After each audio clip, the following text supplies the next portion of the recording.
जय श्री कृष्णा और हमारे YouTube चैनल पर आप सभी का हार्दिक स्वागत है। मकर संक्रांति के दिन से धर्मराज जी की कथा सुनने का संकल्प लिया जाता है और इस कथा को सुनने का पूरा पुण्य तभी प्राप्त होता है जब धर्मराज जी की कथा के साथ अन्य कथाएं भी सुनी जाती हैं, जिनमें तोपाबाई की कहानी, राईबाई की कहानी, सूरज भगवान के रविवार की कहानी, पथवारी माता की कहानी, आड़ी बाड़ी की कहानी, धरती माता की और तुलसी माता की कहानियां भी सुनी जाती हैं। और आज की इस वीडियो में आप ये सारी कहानियां एक साथ सुनने वाले हैं। सबसे पहले सुनिए धर्मराज जी की कहानी। कथा के अनुसार किसी गांव में एक बुढ़िया रहती थी। वो बहुत नियम धर्म से, श्रद्धा भाव से व्रत रखा करती थी। एक दिन भगवान के घर से यमदूत उसे लेने आ गए। उसका अंतकाल आ गया, तब वह उनके साथ चल पड़ी। चलते चलते एक गहरी नदी आई तो यमदूत कहने लगे कि माई, तुमने गोदान किया हुआ है या नहीं? तो बुढ़िया ने उन यमदूतों की बात सुनकर मन में श्रद्धा से गौ माता का ध्यान किया। ध्यान करते ही गौ माता तुरंत उनके सामने आ गई। तब बुढ़िया उन गौ माता की पूंछ पकड़कर नदी पार कर गई। फिर वह यमदूतों के साथ आगे बढ़ी तो मार्ग में काले कुत्ते आ गए।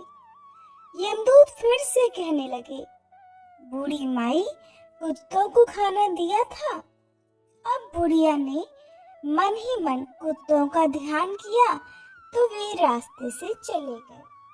अब बुढ़िया फिर से आगे बढ़ने लगी तो रास्ते में कौवे ने उसके सिर में चोंच मारनी शुरू कर दी, जिसे देखकर यमदूत कहने लगे कि ब्राह्मण की बेटी के सिर में तेल लगाया था कि नहीं लगाया था। बुढ़िया ने ब्राह्मण की बेटी का ध्यान किया तो कौवे ने चोंच मारनी बंद कर दी। कुछ आगे बढ़े। आगे बढ़ने पर बूढ़ी माई के पैर में कांटे चुभने लगे। यमदूत कहने लगे कि बूढ़ी माई, कुछ खड़ाऊ आदि का दान किया था या नहीं किया था? क्योंकि बूढ़ी माई ने सदा अपना जीवन सत्कर्म में बिताया था, दान पुण्य इत्यादि किया था, तो बूढ़ी माई ने खड़ाऊ का ध्यान किया तो खड़ाऊ उसके पैरों में आ गई। उन्हीं खड़ाऊ को पहनकर बूढ़ी माई आगे बढ़ने लगी और अब उनके पैरों में कांटे चुभने बंद हो गए। जब बूढ़ी माई आगे बढ़ी तो चित्रगुप्त जी ने यमराज से कहा कि आप किसे लेकर आए हैं?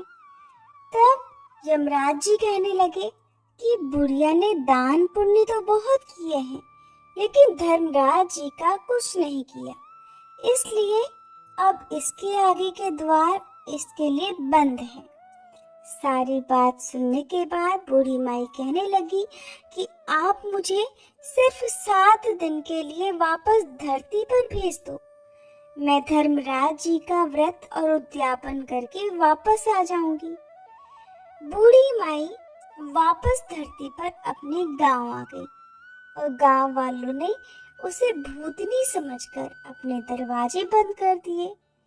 वह जब अपने घर गई तो उसके बहू बेटे ने भी दरवाजे बंद कर दिए और घर के अंदर बैठ गए, जिसे देखकर बूढ़ी माई कहने लगी कि मैं भूतनी नहीं हूँ, मैं तो धर्मराज जी की आज्ञा से वापस धरती पर केवल 7 दिनों के लिए ही आई हूँ। इन 7 दिनों में धर्मराज जी का व्रत और उद्यापन करूंगी, जिससे मुझे परलोक में जगह मिल जाएगी। बूढ़ी माई की बातों से आश्वस्त होकर बेटे बहू उसके लिए पूजा करने लगे। सारी सामग्री एकत्रित की, लेकिन जब बूढ़ी माई कहानी कहने लगी तब वह हुंकारा नहीं भरती, जिससे बूढ़ी माई फिर अपनी पड़ोसन के पास गई और उसे धर्मराज जी की कहानी सुनाई। पड़ोसन ने कहानी सुनते समय हुंकारा भरा। 7 दिन की पूजा, व्रत और उद्यापन के बाद धर्मराज जी बूढ़ी माई को लेने के लिए वापस विमान भेजते हैं। स्वर्ग का विमान देखकर उसके बहू बेटों के साथ सारे गांव वाले भी स्वर्ग जाने को तैयार हो गए, जिसे देखकर बूढ़ी माई कहने लगी कि तुम सब कहाँ तैयार हो रहे हो? मेरी कहानी तो केवल मेरी पड़ोसन ने सुनी है, इसीलिए वो ही साथ जाएगी। सारे गांव वाले बूढ़ी माई से धर्मराज जी की कहानी सुनाने का आग्रह करने लगे।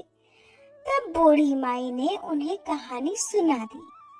कहानी सुनने के बाद सारे गांववासी उसी विमान में बैठकर बूढ़ी माई के साथ ही स्वर्गलोक को चले गए। तब धर्मराज जी कहने लगे कि मैंने विमान तो केवल बूढ़ी माई को लाने भेजा था। तब बूढ़ी माई ने उन्हें बताया कि हे धर्मराज जी, मैंने जो भी पुण्य किए हैं उसमें से आधा भाग आप गांव वालों को भी दे दीजिए। इस तरह से बूढ़ी माई से प्रसन्न होकर धर्मराज जी ने गांव वासियों को भी स्वर्ग में जगह दे दी। हे धर्मराज महाराज जी, जैसे आपने बूढ़ी माई के साथ सभी गांव वालों को भी स्वर्ग में जगह दी, उसी तरह से हमें भी देना। ये कहानी सुनकर हुंकारा भरने वालों को भी और कहानी कहने वालों को भी जगह देना। प्रेम से बोलिए धर्मराज महाराज की जय। यमराज महाराज की जय। अब सुनिए पोपा बाई की कहानी। किसी गांव में एक भाई बहन रहा करते थे। भाई का तो विवाह हो गया था, लेकिन उसकी बहन का विवाह नहीं हुआ था। बहन का नाम पोपा बाई था। पोपा बाई हमेशा व्रत और नियम किया करती। एक दिन उसके भाई भाभी ने उससे शादी करने के लिए कहा, तब उसने शादी करने के लिए मना कर दिया। अपने भाई भाभी से कहने लगी कि मेरे रहने के लिए आप गांव के बाहर एक झोपड़ी बनवा दो। मैं उसी में रहकर अपना जीवन बिता लूंगी, लेकिन विवाह नहीं करूंगी। फिर वह गांव वालों से कहने लगी कि हे गांव वालों, आप लोग अपने अपने गाय बछड़े को मेरे झोपड़े के पास घास चरने के लिए छोड़ दिया करो। मैं सभी के गाय बछड़ों की देखभाल किया करूंगी। फिर जो भी बचा कुचा खाना हो वो मेरे पास भेज दिया करना, मैं वही खाकर रह लूंगी। इस तरह बहुत दिन बीत गए। एक दिन उस देश का राजा शिकार खेलने जंगल को जा रहा था कि उसकी नजर गांव के बाहर बने पोपा बाई के झोपड़े पर पड़ गई। राजा झोपड़े के पास जाकर आवाज लगाने लगा, यहाँ कौन रहता है? जब कोई भी उत्तर नहीं मिला तो झोपड़े के दरवाजे को ही खटखटाने लगा। खटखटाने की आवाज सुनकर पोपा बाई ने अंदर से ही पूछा, बाहर कौन है? बार बार दरवाजा क्यों खटखटा रहे हो? क्या कोई काम है? तब राजा ने बाहर से उत्तर दिया, मैं इस देश का राजा हूँ, मैं तुम्हारे साथ विवाह करना चाहता हूँ। सुनकर पोपा बाई कहने लगी, अपने महल को लौट जाओ, मैं पराये पुरुष का मुंह नहीं देखती। लेकिन राजा ने उसकी बात पर ध्यान नहीं दिया और वह बलपूर्वक पोपा बाई को उठाकर अपने घोड़े पर बिठाकर अपने महल की ओर चल पड़ा। पोपा बाई ने राजा को श्राप दे दिया, हे राजा, जा, तेरा राजपाट सब नष्ट हो जाएगा। महल में पहुंचकर राजा ने अपनी रानियों से सारी बात बताई।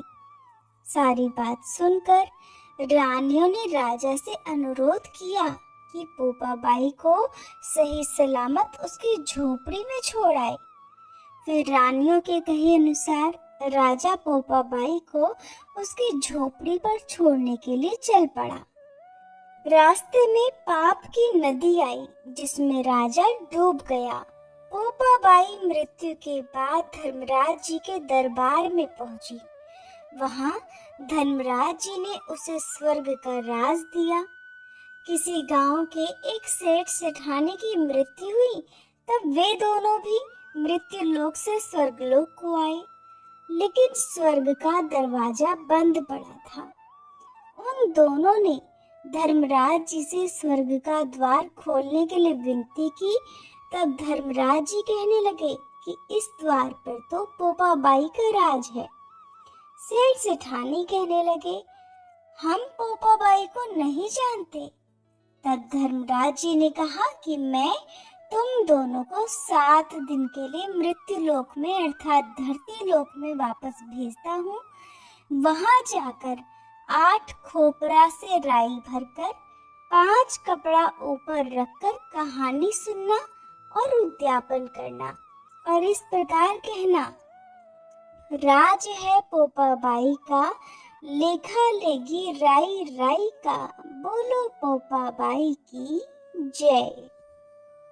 अब सुनिए पाल पथवारी माता की कहानी। एक बार पाल माता, पथवारी माता और विनायक जी में खुद को बड़ा बताने की बात को लेकर बहस हो गई।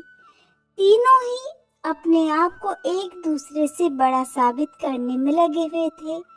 उनका विवाद बढ़ गया।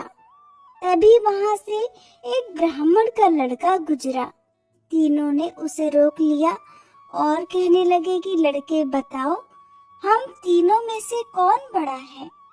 लड़का कहने लगा, अभी तो मैं किसी जरूरी काम से जा रहा हूँ, कल आकर आपको इस बारे में बताऊंगा। लड़के ने घर आकर सारी बात अपनी माँ को बताई। माँ ने अपने बेटे को सीख दी कि बेटा तुम किसी को भी छोटा मत बताना। अगले दिन लड़का पाल, पथवारी और विनायक जी के पास पहुंचा और कहने लगा, पाल माता, आप तो हर व्यक्ति से बड़ी हो। सभी व्यक्ति आते हैं, स्नान ध्यान करते हैं और जाते समय आपको पैर की ठोकर देकर जाते हैं, फिर भी आप किसी पर नाराज नहीं होती। फिर पथवारी माता से कहने लगा, पथवारी माता, आप भी बड़ी हो, क्योंकि कोई भी व्यक्ति कितने भी तीर्थ कर ले, धर्म ध्यान कर्म कर ले, पर वापस आने पर आपकी पूजा किए बिना उसका कार्य पूरा नहीं होता। फिर लड़के ने गणेश जी से यानी विनायक जी से कहा कि प्रभु आप भी बड़े हैं, क्योंकि आप सभी देवताओं से पहले पूजनीय हैं। आपका ध्यान किए बिना कोई भी काम सिद्ध नहीं होता। लड़के की बात सुनकर तीनों प्रसन्न हो गए और कहने लगे, लड़के तूने तो अपनी चतुराई से हम तीनों को ही बड़ा बना दिया। हमारा आशीर्वाद सदा तेरे साथ रहेगा। ऐसा कहकर उन्होंने जौ के कुछ दाने लड़के को दे दिए। लड़का सोचने लगा, ये तो घाटे का सौदा रहा। इतना अच्छा न्याय किया, अपना समय भी बर्बाद किया, बदले में मिले क्या? जौ के दाने। लड़का घर पहुंचा और बेमन से जौ वाला अंगोछा कोने में रख दिया। माँ अंगोछा समेटने लगी तो उसमें से जौ के दाने की जगह चमचमाते हीरे मोती गिरने लगे। माँ हैरान हो गई। लड़के से पूछा तो बेटे ने सारी बात बता दी। सुनकर माँ बेटों की खुशी का ठिकाना नहीं रहा। दोनों बहुत खुश हुए और आनंद से रहने लगे। हे भगवान, पाल, पथवारी माता, विनायक जी महाराज ने जिस प्रकार ब्राह्मण के लड़के को आशीर्वाद दिया, ऐसा आशीर्वाद इस कथा को कहने, सुनने और हुंकारा भरने वाले सभी भक्तों को देना। पथवारी माता की एक और कहानी प्रचलित है। इस कहानी के अनुसार एक बार पतवार माता पाल पर बैठी थी। तभी दो व्यापारी वहां पर आए। उनमें से एक के पास गाड़ी में नमक था और दूसरे के पास चीनी।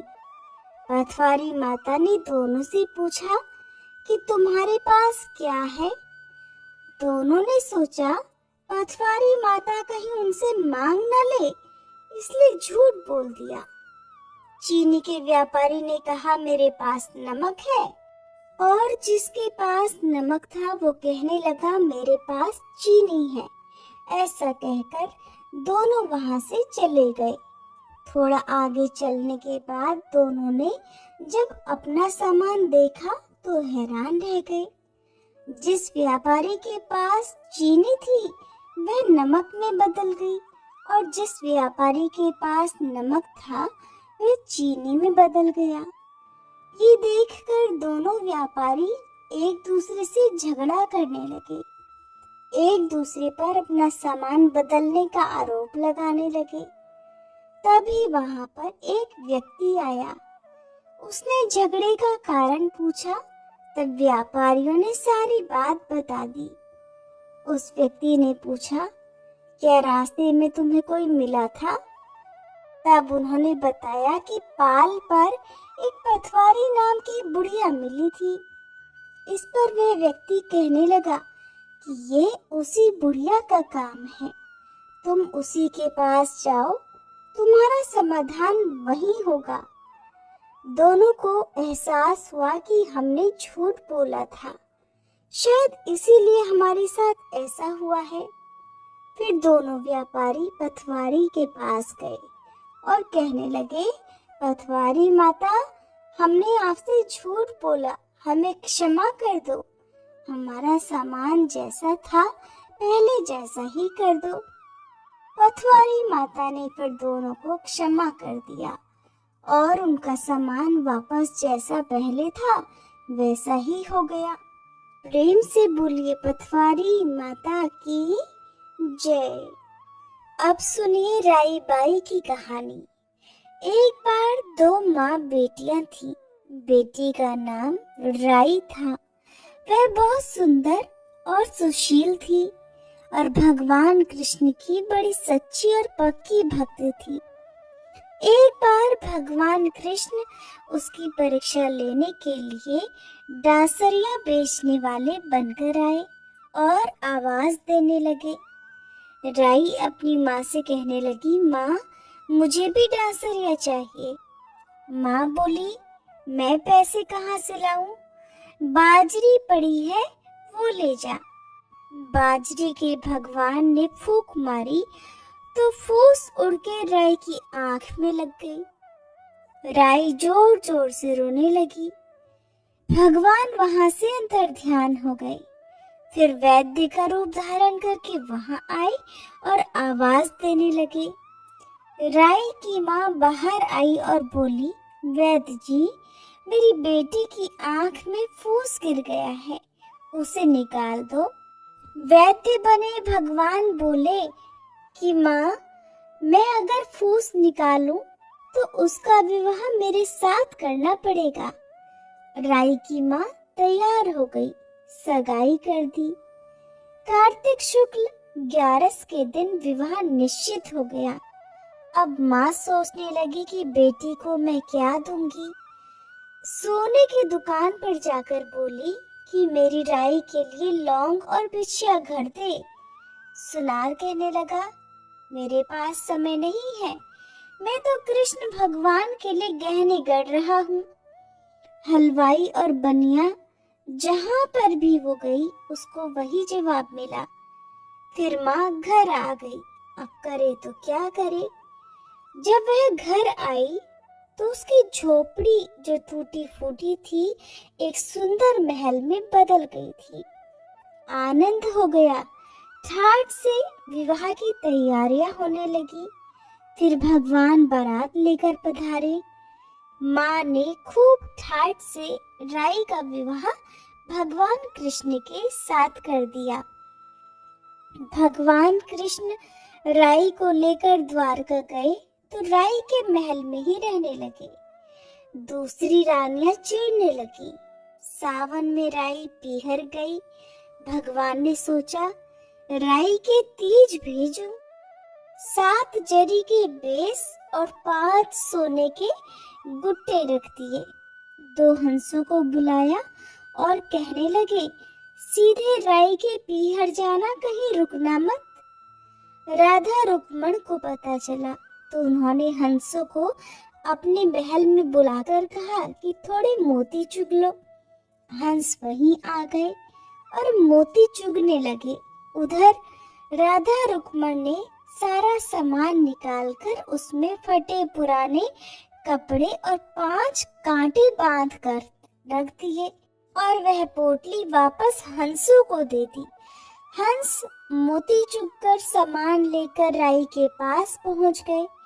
राई खुशी से नाचने लगी। जैसे ही पोटली खोली, 5 अंगुलियों में 5 कांटे चुभ गए। राई बहुत दुखी हुई। सावन खत्म हुआ तो भगवान लेने आए। राई भगवान से बोली, नहीं, भगवान आए तो राई दूर दूर हो जाए। भगवान ने सोचा कोई बात नहीं। राई फिर भी ना बोले। इतने पर भी राई भगवान को अपने महल में ही जिमाती। भोजन में दही जरूर देती। एक दिन भगवान बिल्लो गाना के दही खा गए। अब राई दही कहाँ से रखे। भगवान गुजरी बनकर दही बेचने आ गए। राई नीचे जाकर बोली, थोड़ा दही दे दो। गुजरी रूपी भगवान कहने लगे, राई तुम उदास क्यों हो? हमने सुना आप भगवान से नाराज हैं। राई बोली, तुझे क्या मतलब, तू जा। तो गुजरी रूपी भगवान बोले, हम सहेली जैसी है ना, तो अपने मन की बात कह दो, मैं किसी से नहीं कहूंगी। राई ने सारी बात कह दी। सुनते ही भगवान को अचंभा हुआ और वे असली रूप में आ गए और बोले, ये कैसे हुआ? मैंने तो जरी के बेस और सोने के गुट्टे भेजे थे। भगवान ने हंसों को बुलाकर उनसे पूछा कि तुम रास्ते में कहीं रुके तो नहीं? हंस बोले, राधा रुक्मण के महल में रुके थे और कहीं नहीं रुके। भगवान ने फिर राधा रुक्मण को बुलाया और पूछा कि आपने ऐसा क्यों किया? तब वे बोली, आप हमारे महल में नहीं पधारे, इसीलिए हमने नाराज होकर ऐसा किया। भगवान बोले, आप हमको प्रेम से बुलाते तो हम जरूर आते। फिर भगवान बोले कि कार्तिक का महीना राई को दूंगा। 5 दिन पचतीत्या राधा रुक्मण को और 11 सत्यभामा को दूंगा। भगवान ने सबको मान दिया। हे भगवान, राधा रुक्मण राई को मान दिया, जैसा वैसा सबको देना। घटती को पूरी कर जो, पूरी का प्राण छोड़ जो, भूल चूक माफ कर जो। बोले राई दामोदर भगवान की जय। अब सुनिए धरती माता की कहानी। प्राचीन समय की बात है। एक गांव में एक बुढ़िया माँ और उसका बेटा बेटी रहा करते थे। माँ बहुत गरीब थी। वह मजदूरी करके अपने परिवार का पेट भरा करती। धीरे धीरे समय बीतने लगा और बच्चे बड़े होने लगे। बेटी शादी के योग्य हो गई। तब माँ बहुत बूढ़ी हो गई। माँ ने एक दिन अपने बेटे से कहा कि बेटा, तेरी बहन शादी के लायक हो गई है, इसलिए तेरे जैसा घर वर देखकर उसकी शादी करना। ऐसा कहकर बूढ़ी माँ तो कुछ दिनों के बाद मर गई।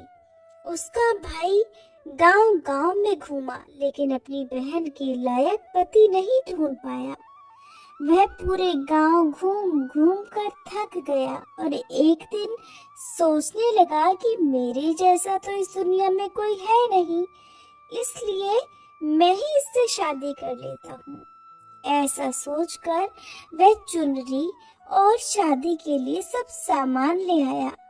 तब उसकी बहन ने पूछा कि भाई, तुम ये सब सामान क्यों लेकर आए हो? तब भाई कहने लगा कि बहन, ये सब सामान तुम्हारी शादी के लिए लेकर आया हूँ। गांव वालों ने बहन से कहा कि तुम्हारा भाई ही तुमसे शादी करने वाला है। तब बहन ने जाकर अपने भाई से पूछा कि भाई, आप मेरी शादी किससे कर रहे हो? इस पर भाई ने कोई उत्तर नहीं दिया। तब बहन सारी बात समझ गई। उसने एक लोटे में जल लिया, चुनरी ली, चप्पल पहनकर वह जंगल की तरफ चली गई। जंगल में गाय चराने वाले ग्वालों ने उससे पूछा कि कहाँ जा रही हो? तब वे कुछ नहीं बोली। वन में जाकर वे धरती माता को पुकारने लगी और बोली, हे धरती माता, अब आप ही मेरी लाज रखना, वरना बहुत अनर्थ हो जाएगा। वह बोली, मैं क्या करूं? हे धरती माँ, मुझे अपनी गोद में ले लो, नहीं तो अन्याय हो जाएगा। तभी धरती फटी तो बहन ने एक तरफ लोटा, चुनरी और चप्पल रख दिए और वह उस धरती में समाने लगी। इतने में ही दौड़ता हुआ उसका भाई जंगल में उसे ढूंढता हुआ आया। उसने ग्वालों से पूछा कि मेरी बहन किधर गई है? तब ग्वालों ने बता दिया कि तुम्हारी बहन किस तरफ गई है। वह बहन को पुकारता हुआ उस तरफ बढ़ने लगा। तभी उसने देखा कि उसकी बहन धरती में समा रही है। ये देखकर वह अपनी बहन को पुकारता हुआ उस तरफ बड़ी तेजी से दौड़ने लगा। तब तक उसकी बहन धरती में समा चुकी थी। केवल थोड़े से ही बाल दिखाई दे रहे थे। वह अपनी बहन के बालों को मुट्ठी में पकड़कर जोर जोर से दहाड़ मारकर रोने लगा। बहन, तू सत्य के लिए धरती माँ की गोद में समा गई। मेरी बुद्धि भ्रष्ट हो गई थी। माँ का वचन निभाने के लिए मेरे जैसा कोई वर नहीं मिला, इसीलिए ऐसा विचार मन में आया। ऐसा कहकर वह भाई जोर जोर से रोने लगा। पर धरती माँ ने सत्य के लिए बेटी को अपने आप में समा लिया।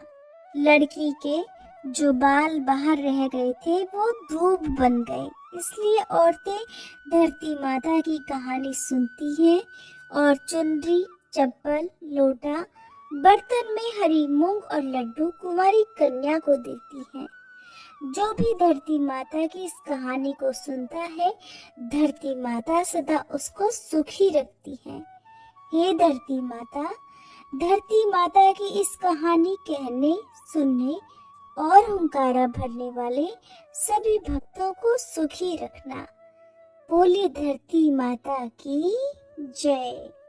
अब सुनिए सूरज भगवान की कहानी, जो कि रविवार के दिन सुनी जाती है। रविवार व्रत की पौराणिक कथा के अनुसार प्राचीन काल में एक बुढ़िया रहती थी। वह नियमित रूप से रविवार का व्रत करती।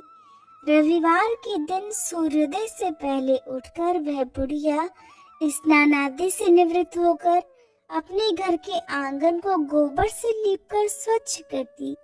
उसके बाद सूर्य भगवान की पूजा करते हुए रविवार व्रत कथा सुनकर सूर्य भगवान को भोग लगाकर दिन में एक समय भोजन किया करती।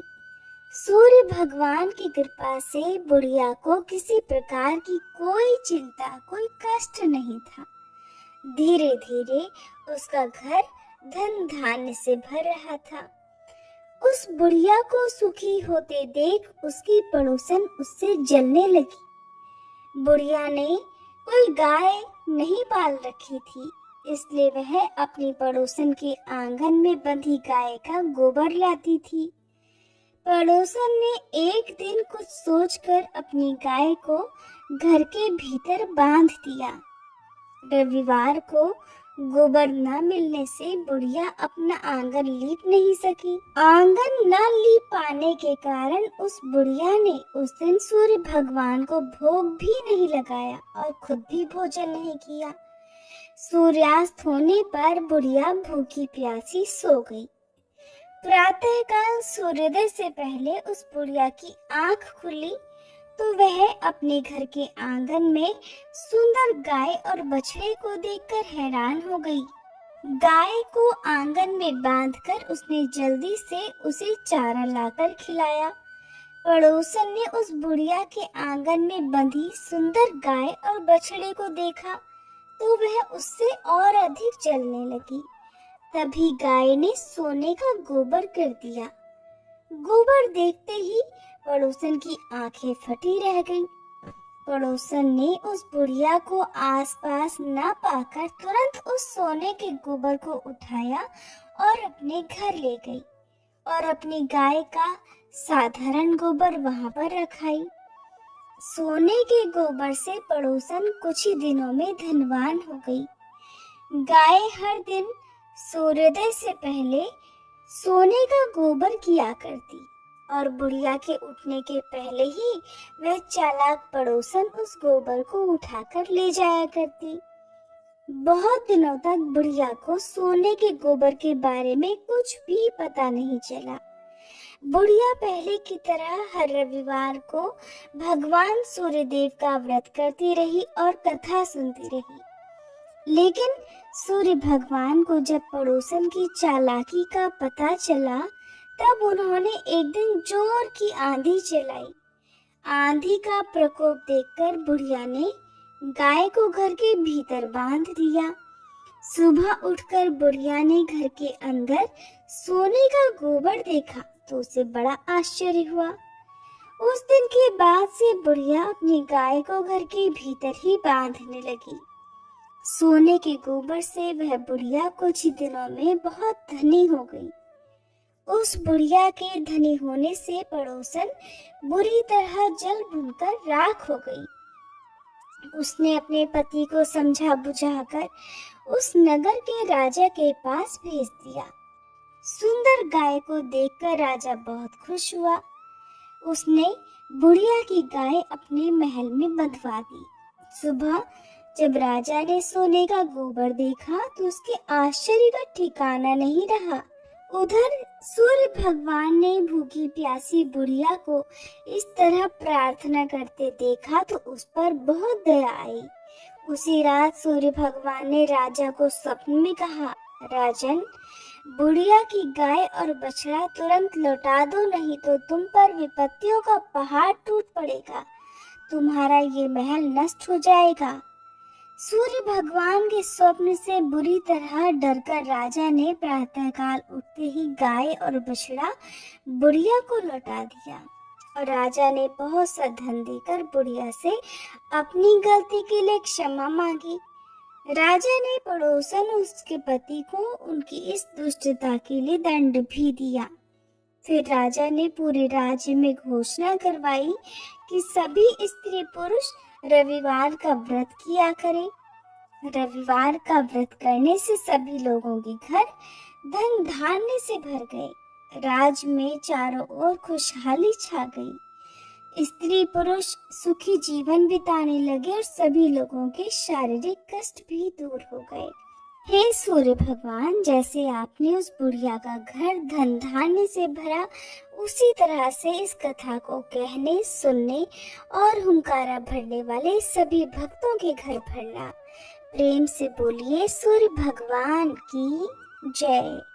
अगर आपको ये कहानियाँ पसंद आई हो तो प्लीज वीडियो को लाइक करके हमारे चैनल को सब्सक्राइब करना मत भूलिएगा, ताकि